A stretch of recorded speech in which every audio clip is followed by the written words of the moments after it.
Esse tema aqui é uma experiência extremamente importante que precisamos ter no início da comportagem, durante a comportagem e durante a vida, né?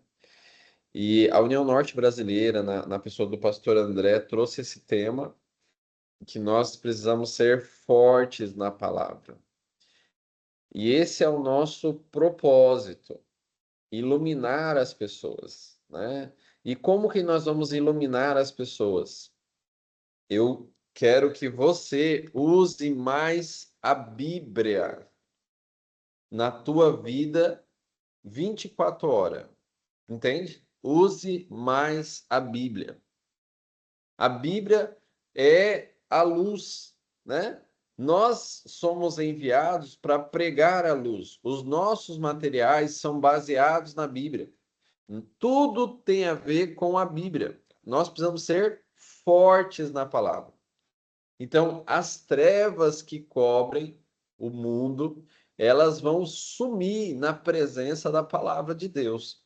Aqui nessa região, é uma região bastante religiosa.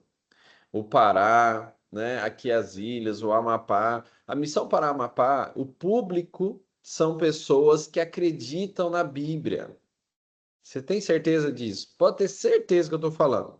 Não tenha medo, né, de usar a Bíblia para fazer todo o processo da venda, né? Não tenha medo de falar da Bíblia. Deus, ele deseja isso de você, que você seja forte na palavra. Tá vendo? Então, eu quero trazer esse tema para você. Nós é um tema preparado já tem um tempo por mim, mas para cá, para comportagem permanente, praticamente é a primeira vez que eu me lembre de trazer esse tema para vocês, né? Como o Zé Antônio estudou aí com vocês nessa introdução de Isaías 61, de 60, quer dizer, né? A, O objetivo é esse, que você tem que levantar e resplandecer. E para você resplandecer, você tem que passar pelo batismo. O batismo com fogo. Amém? Abra sua Bíblia aí, Mateus, capítulo 3. Da onde que vem esse termo batismo com fogo? Mateus, capítulo 3 e o versículo 11. Mateus capítulo 3, versículo 11. Mateus capítulo 3, versículo 11. Achou? Alguém gostaria de ler? Mateus 3, 11. Eu vos batizo com água para arrependimento, mas aquele que vem depois de mim é mais poderoso do que eu, cujas sandálias não sou digno de levar. Ele vos batizará com o Espírito Santo e com fogo. Amém? Então, nós temos aqui para você ir para o céu, você precisa de passar por 3 batismos. Tá vendo aí? Tá aqui uma coisa interessante para você avaliar. 3 batismos. O primeiro batismo é o batismo com água para arrependimento. Então, o batismo com água é o momento que você percebe o seu problema, pecado, que o salário do pecado é a morte e que você não quer morrer. Então você se arrepende, recebe pela graça o perdão cravado ali na cruz e depois que você recebe o perdão, você se arrepende, o que se espera de você? Ser batizado. Batizado com água. Batizado com água. Esse é o primeiro momento. Batizado com água. E aí, quando você permite que o pastor mergulhe você, não é você que se mergulha, né? É o pastor que mergulha você. Ali você deixa na água o teu passado, né? Você deixa na água tudo que foi. Então você morre para você mesmo. Tá certo? Tá claro essa parte? Morreu para você. Depois você é levantado pelo pastor. Na hora que você é levantado pelo pastor, você recebe o Espírito Santo. Aí é a sua ressurreição. O sopro de Cristo vem sobre você e você recebe poder, assim como Cristo foi batizado. Na hora que ele levantou, ele veio uma pomba sobre ele e ele recebeu o dom do Espírito Santo. O Espírito Santo, o Espírito Santo, ele vai iluminando você. E o próprio Cristo ordena para o Espírito Santo batizar você com fogo. Amém? Então, o batismo com água é uma experiência simbólica de morte e ressurreição, você já sabe. O batismo com fogo é você receber a natureza divina, receber o novo nascimento. É o batismo com o Espírito Santo, quero dizer. E o batismo com fogo é o quê? Né? O que é o batismo com fogo? Então, pastor, eu entendo que o batismo com água é para arrependimento, para mim morrer para o passado. O batismo com o Espírito Santo é para me dar uma nova vida. E o batismo com fogo, né? Por que esse nome fogo aparece aqui? Qual é a proposta? Então, nós vamos fazer uma análise do batismo com fogo, tá certo? Então, agora ainda na introdução do estudo, esse estudo talvez a gente vai dividir em 2 ou 3 vezes, mas agora ainda na introdução eu vou definir o que é batismo com fogo, tá certo? Então abra sua Bíblia em Jeremias, vou deixar nessa tela. Abra sua Bíblia em Jeremias. Jeremias é um livro fantástico. Jeremias 23, 29. Abra sua Bíblia aí, Jeremias 23, 29. O que está escrito aí? Jeremias 23, 29. Jeremias 23, 29.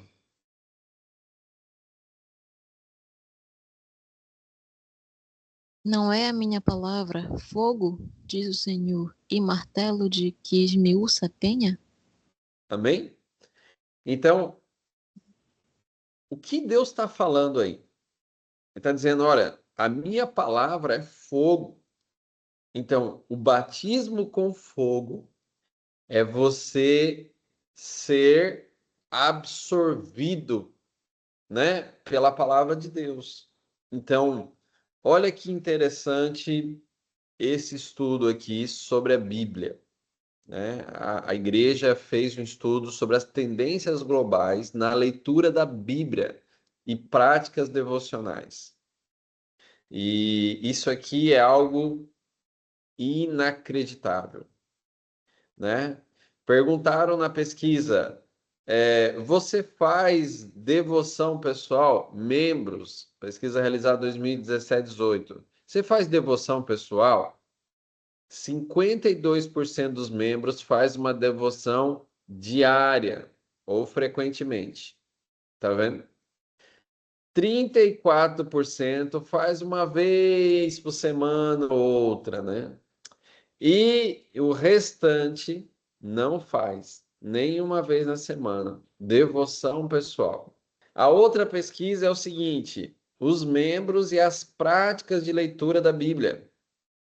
48% dos membros leem a Bíblia diariamente. 41% uma vez ou outra, né? Um dia na semana, um dia a cada 15 dias. Menos de uma vez por mês, 8%. E 3% nunca lê a Bíblia. Passa o ano inteiro e não lê Bíblia. Não lê Bíblia, né? Aqui está o cenário nosso. Isso é grave, gravíssimo, né? Isso é muito grave. Imagina, menos da metade dos membros tem uma noção da Bíblia com profundidade. E você que está na comportagem, você precisa resplandecer. Presta atenção nessa palavra, porque essa é a tua luz. O que é a luz, pastor? É a palavra de Deus, né? E olha o que Ellen White fala sobre isso. Toda a escritura divinamente inspirada é proveitosa para ensinar, para redaguir, para corrigir, para instruir em justiça, para que o homem de Deus seja perfeito e perfeitamente instruído para toda boa obra. Agora, a palavra de Deus é como um tesouro que contém tudo quanto é essencial para aperfeiçoar o homem de Deus. Nós não apreciamos a Bíblia como deveríamos. Não estimamos devidamente as riquezas que encerra, nem nos damos conta da grande necessidade que temos de examinar as Escrituras por nós mesmos. Tá certo? Então, você não tem noção, e nem eu tenho noção, do quanto eu deveria apreciar a Bíblia, né? Outro texto dela.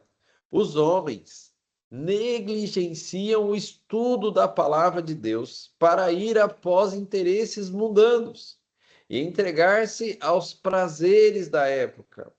Algum assunto insignificante torna-se uma desculpa para a ignorância acerca das escrituras dadas por inspiração divina. Seria melhor rejeitar, porém, qualquer coisa de caráter terrenal, em vez deste importantíssimo estudo que nos tornará sábios para a vida eterna. Para pensar nisso. Outro texto. Os que humilde e devotamente examinam as Escrituras para conhecer e fazer a vontade de Deus, não ficarão em dúvidas quanto às suas obrigações para com Ele.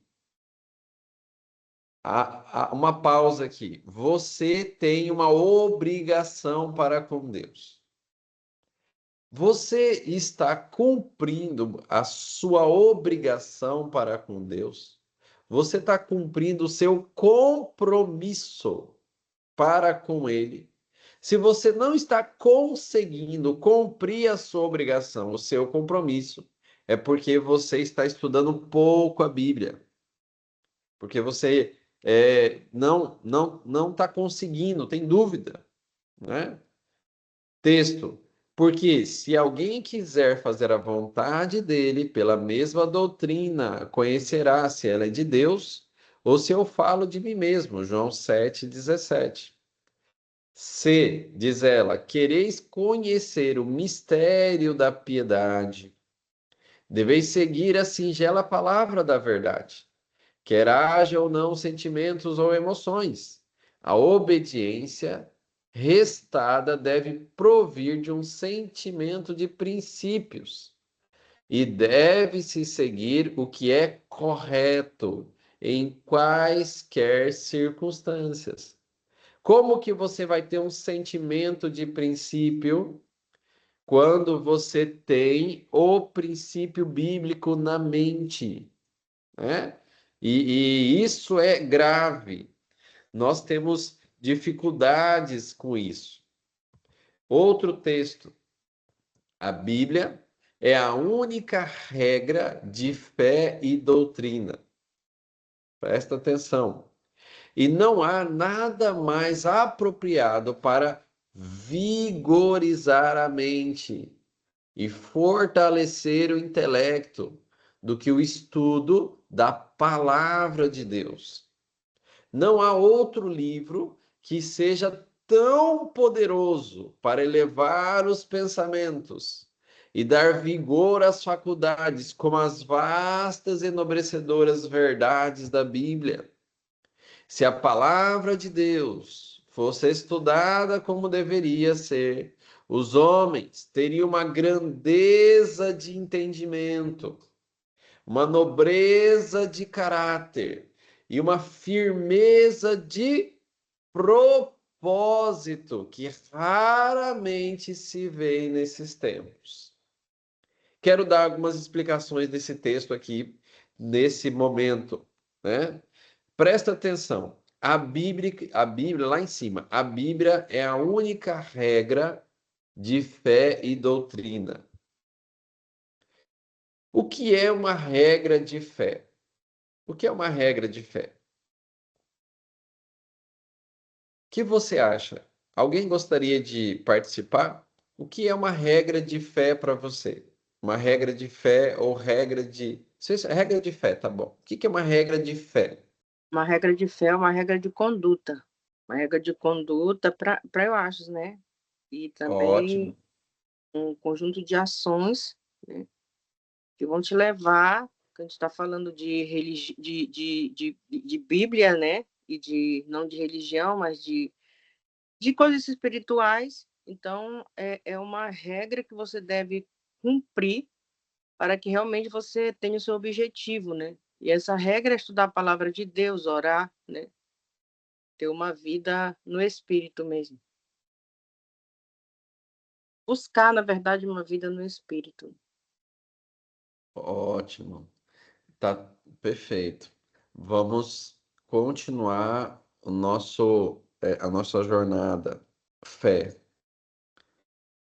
Então, a palavra regra de fé. Então, vamos pensar na palavra fé, só para lembrar você.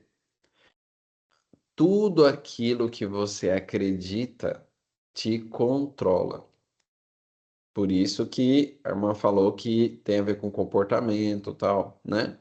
Mas se você acredita em algo, aquilo que você acredita se torna uma regra, uma lei, um princípio que você tem que executar.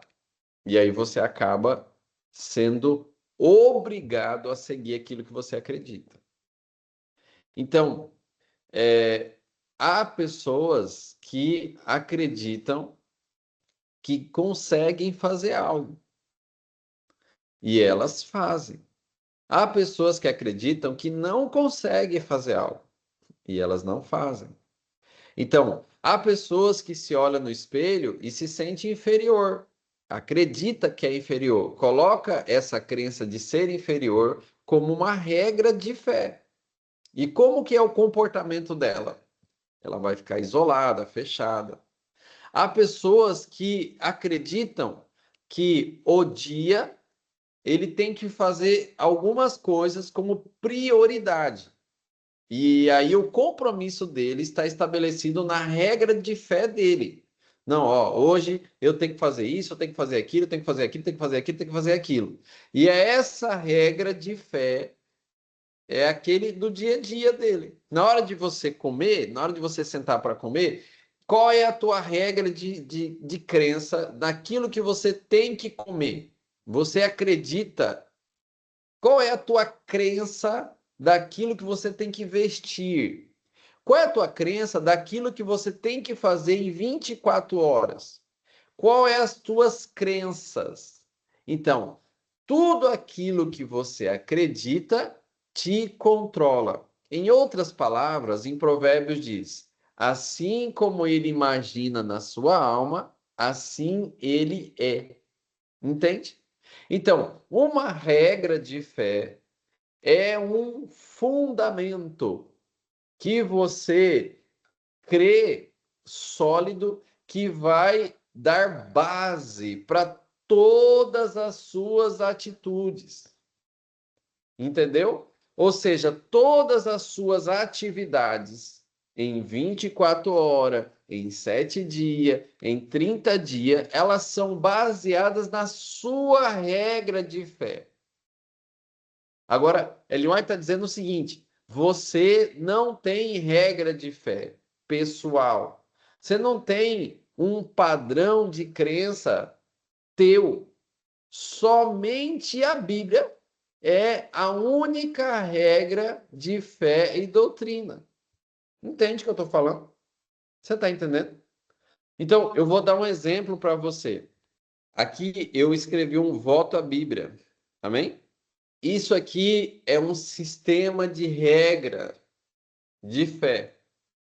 Tá vendo? Aqui é um sistema de regra de fé. Se eu abrir o voto, né?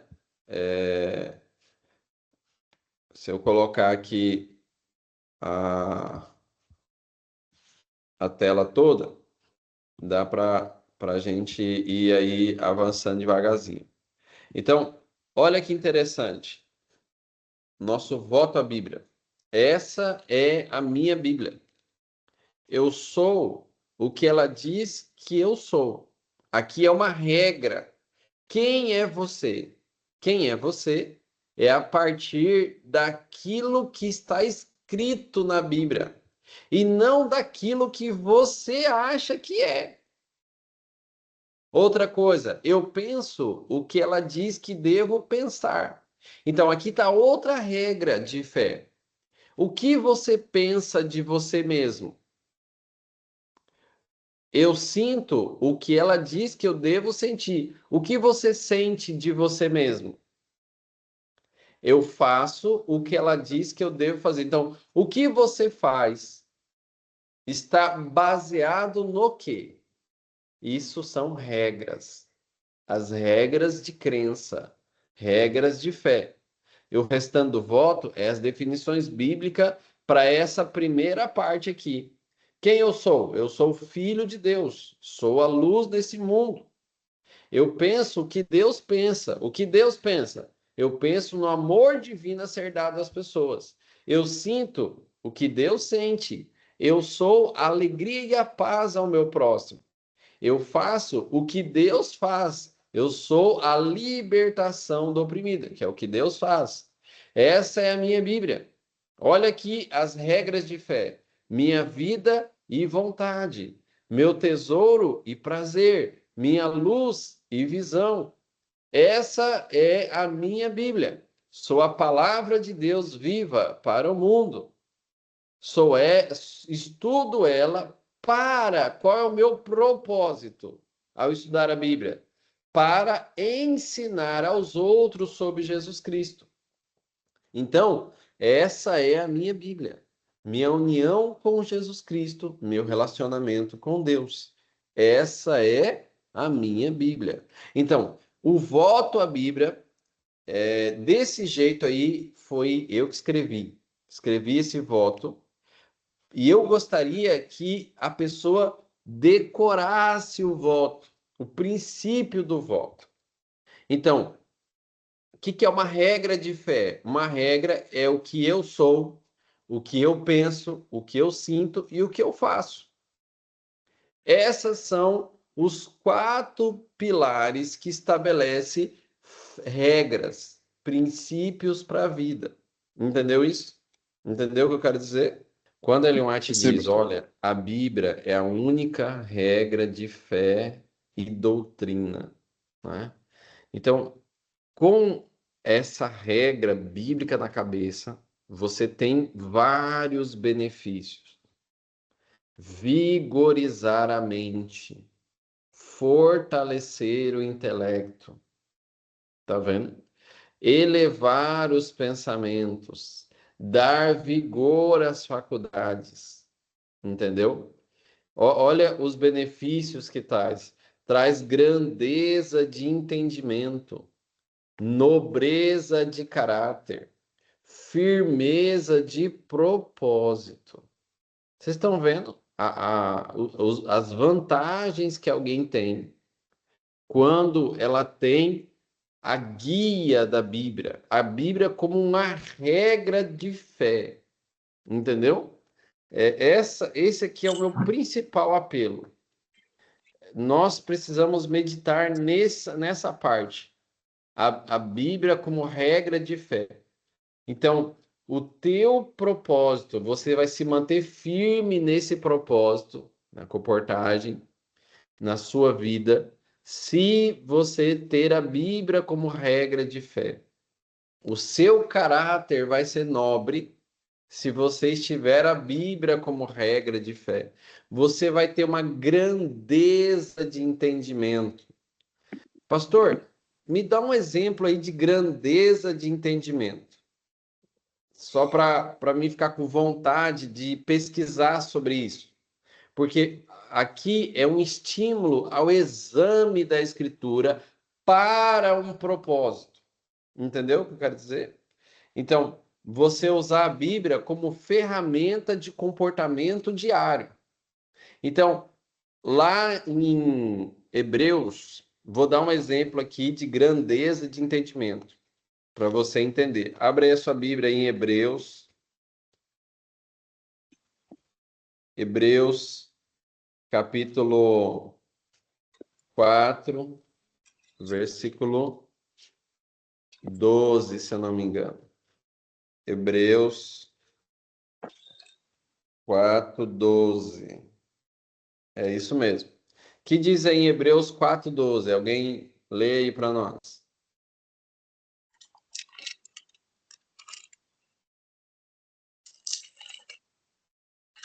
Porque a palavra de Deus é viva e eficaz. É mais cortante do que qualquer espada de dois gumes e penetra até o ponto de dividir alma e espírito, juntas e medula, e é apta para julgar os pensamentos e propósitos do coração. Olha que coisa incrível. A palavra de Deus, vou dar destaque só no finalzinho. Ela é apta para você discernir o pensamento do outro, para você discernir o propósito do outro.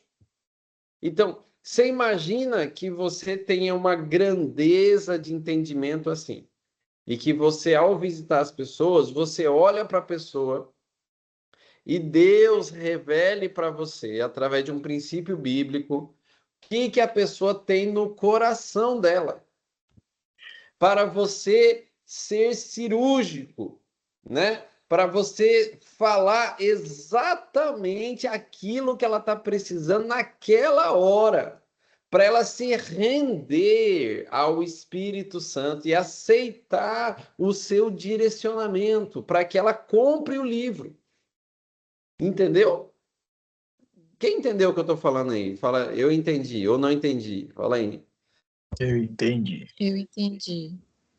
Eu entendi, pastor. Então, se você quer alcançar alguém, você tem que ter uma grandeza de entendimento. E talvez a grandeza de entendimento incrivelmente alta, top das galáxias, seria você discernir, entendeu? O que está na cabeça do outro, para você ser cirúrgico, né? O comportor eficiente, ele precisa ser cirúrgico, usar as palavras certas, a maneira certa. E por que as palavras que você for usar, por que elas não são as palavras da Bíblia? Entende o que eu quero dizer? Por que na hora de você fazer um alarmante, na hora de você fazer um desenvolvimento da oferta, por que você não abre a Bíblia na frente da pessoa? Por que não? Né? Dona Maria, a senhora tem uma Bíblia em casa? A senhora acredita que a Bíblia é a palavra de Deus? Para mim, Dona Maria, a Bíblia é a única regra de fé. Então, imagina você usar a Bíblia para quebrar alguma objeção. Às vezes a pessoa fala: ah, mas eu não tenho tempo para isso. Ah, mas eu não gosto de ler. Como que a palavra de Deus, viva e eficaz, pode ser uma ferramenta na comportagem? Entende? Né? Como que ela pode ser usada no seu dia a dia para vigorizar a mente, fortalecer o intelecto, para elevar os pensamentos, dar vigor à sua mente, enobrecer você. Entende essa parte? Então, eu quero te dar ferramentas de como você examinar a Bíblia. Porque isso aqui, né, é muito mais do que você fazer uma leitura para fazer o culto de manhã, uma leitura da Bíblia. É muito mais. Agora você vai entender o que é o batismo com fogo, né? Porque a promessa é essa: ele vos batizará com o Espírito Santo e com fogo, né? O Espírito Santo batiza você com fogo. Cristo ordena que o Espírito Santo seja derramado sobre você. E o Espírito Santo sendo derramado sobre você, Cristo batiza você com fogo. E esse fogo é a palavra de Deus. Isso aqui, gente, é um estudo que eu assisti um pastor pregando uma vez, pastor Iséias Cardoso. Ele é um pastor jubilado aqui da União Norte Brasileira, vou fazer essa referência a ele. E ele fez um estudo com a gente num concílio pastoral. E eu anotei tudo, tudo, tudo. E aí eu vim e e eu ampliei a pesquisa o máximo possível. E aí eu entendi que tem 3 batismos. É o batismo com água, o batismo com o Espírito Santo e o batismo com fogo. E o que é interessante é que o batismo com o Espírito Santo e com fogo tá junto, né? Imagina uma metáfora, os 3 compartimentos do santuário. Tem o pátio, o lugar santo e o lugar santíssimo. Lugar santo e lugar santíssimo fica dentro, junto, né? Fica uma pequena diferença para entender algo didático. Então, quais são os 3 batismos? Batismo com água, com Espírito Santo e com fogo. E o que é o batismo com fogo? E aí eu quero deixar definido o que é, e nos próximos momentos nós vamos ampliando como isso acontece, né?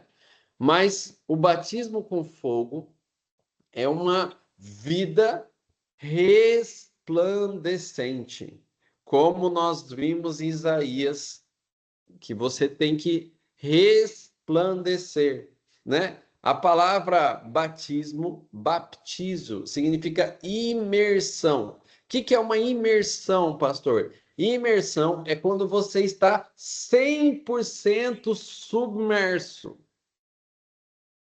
O batismo com fogo é você 100% incandescente. Ou seja, cada célula do seu corpo, ela tem a Bíblia. Cada respiração sua é a palavra de Deus. Você tem a pele do seu rosto transfigurada e emite luz. Tudo em você brilha. Brilha com o quê, pastor? Com a palavra de Deus, com os conceitos, com os princípios da Bíblia. Toda a tua vida é simplesmente a operação maravilhosa do Espírito Santo refletindo a palavra de Deus. Olha que experiência incrível. Nós lemos no início, não é a minha palavra fogo, diz o Senhor.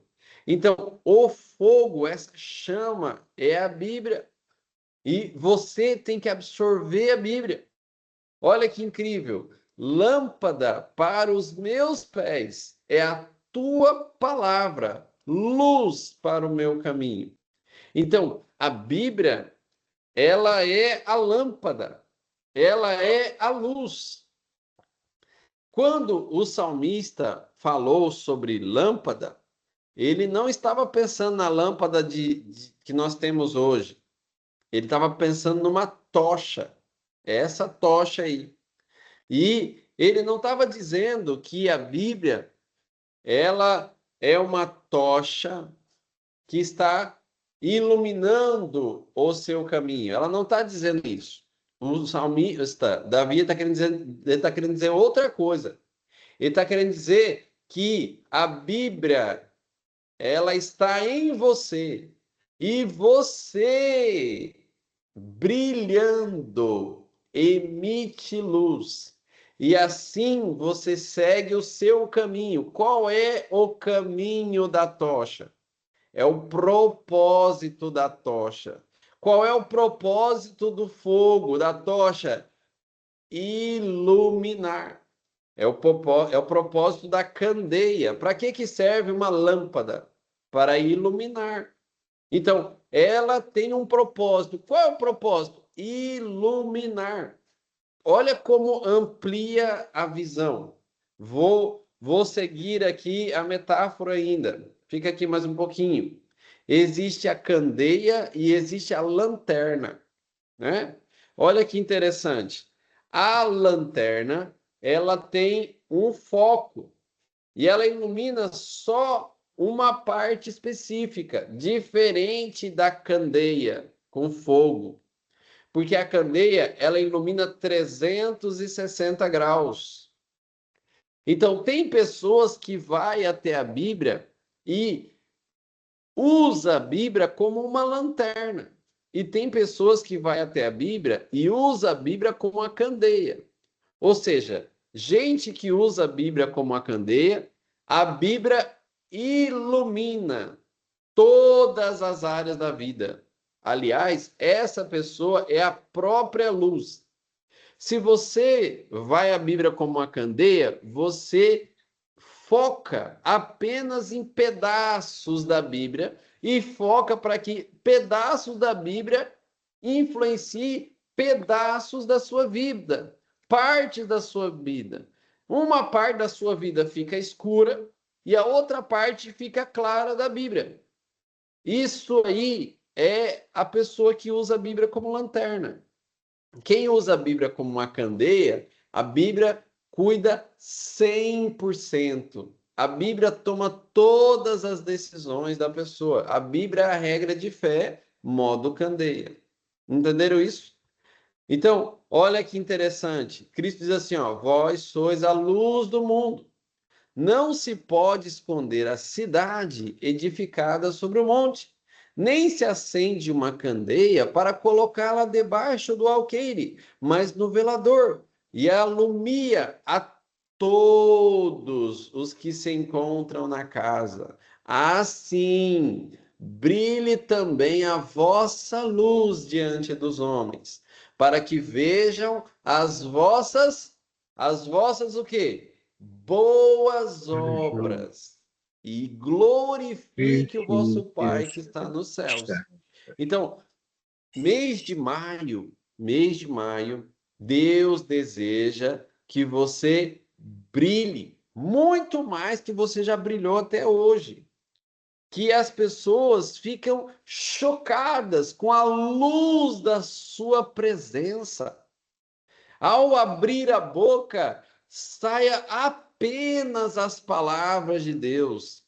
Que não seja contaminado por nenhuma regra de fé pessoal, né? Não é olhar para si, é você emitir luz. Olha que incrível isso aqui.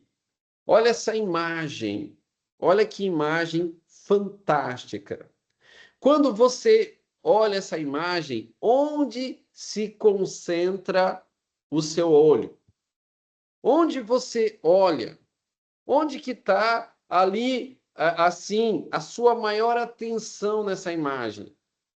Está onde? Isso, no meio da luz. Lá onde emite a luz, você tem uma atração neurológica, neurofuncional para a luz. Quando você vê uma tela, né? Você olha para a luz. Eu já viajei de barco para o Marajó, indo para Macapá, a noite inteira de barco.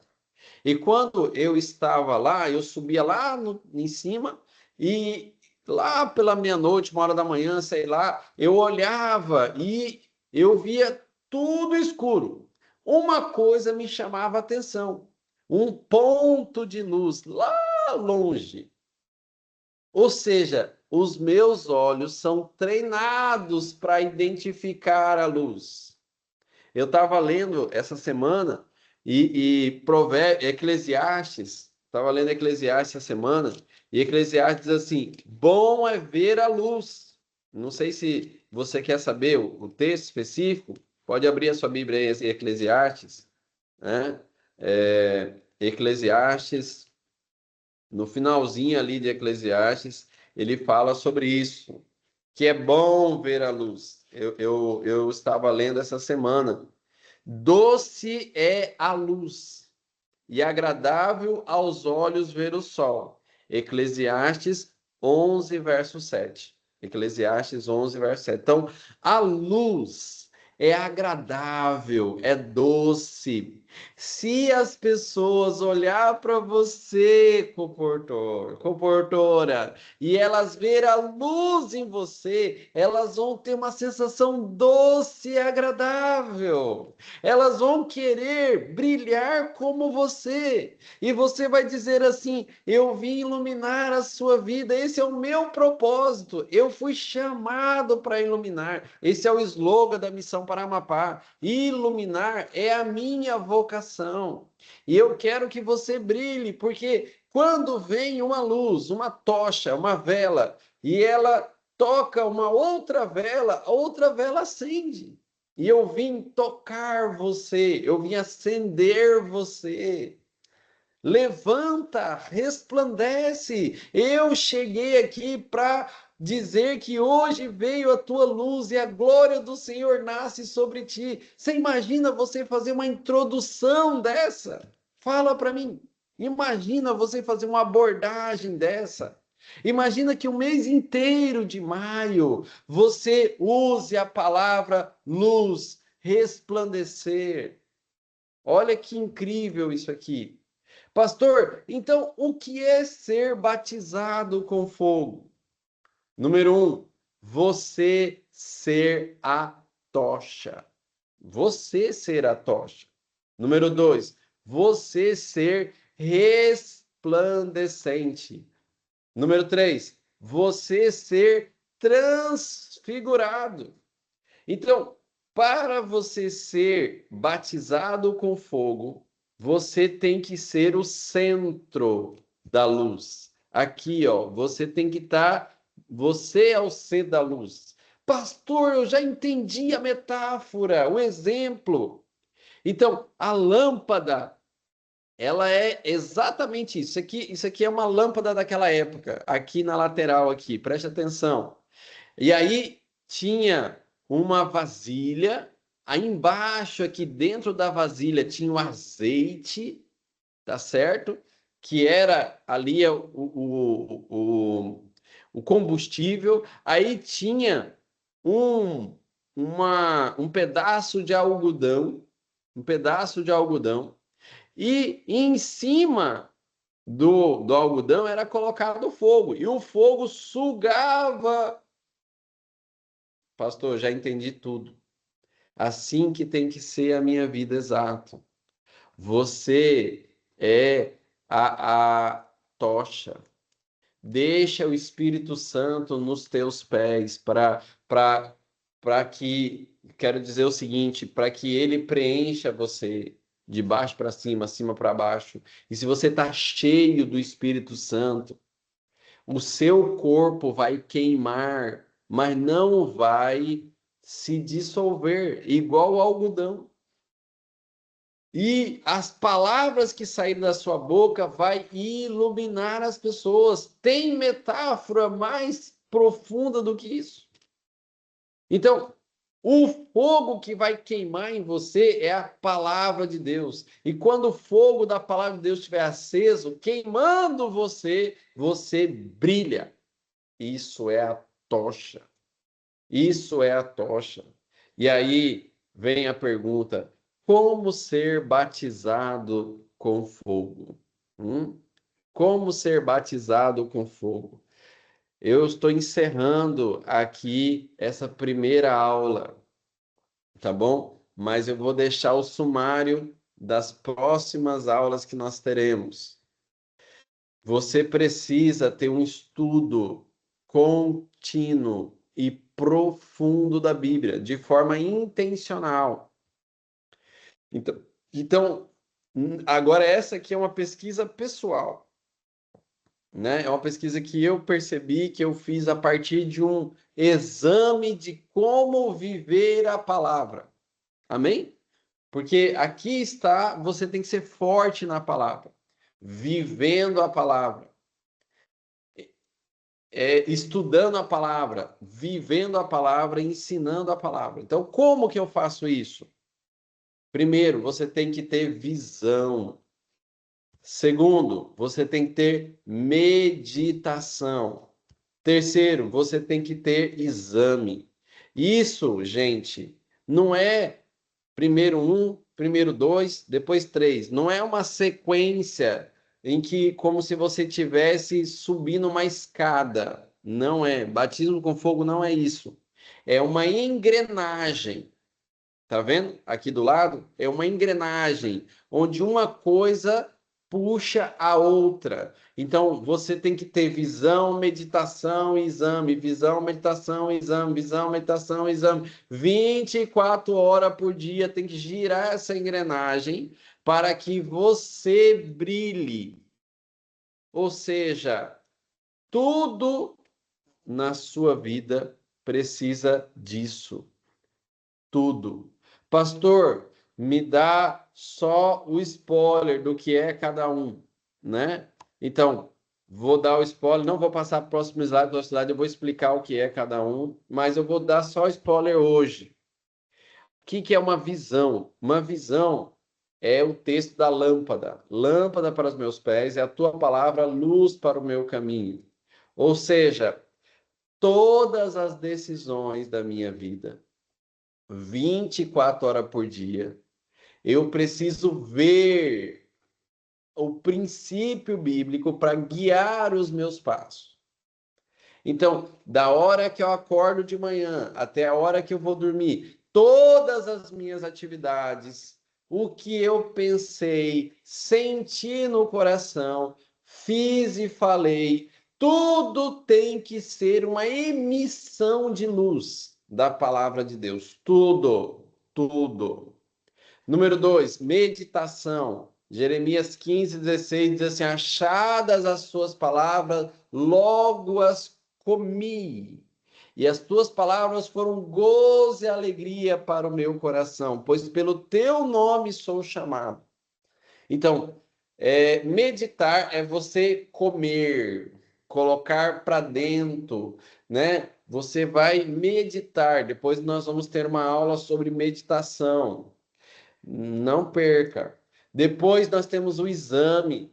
O que é o exame? O exame agora é do jeito que está escrito. Você vai dissecar a palavra. Você vai fazer uma pesquisa temática. Você vai, por exemplo, eu quero fazer um exame sobre fé. Aí você vai pesquisar quantas vezes aparece a palavra fé na Bíblia. O que significa fé em todas as vezes? Por exemplo, fé aparece 249 vezes na Bíblia. Nessa Bíblia aqui na Almeida, revista atualizada, 249 vezes. Uma vez aparece no Antigo Testamento a palavra fé e 248 vezes aparece no Novo Testamento. Aí você tem que fazer um exame dessa palavra, né? O que é ela no original, o que significa, como essa palavra ela é entendida por cada autor, por cada personagem. Ah, meu amigo, isso aí você vai aprofundando nos assuntos temáticos com um objetivo. Qual é o objetivo de ter visão, meditação, exame?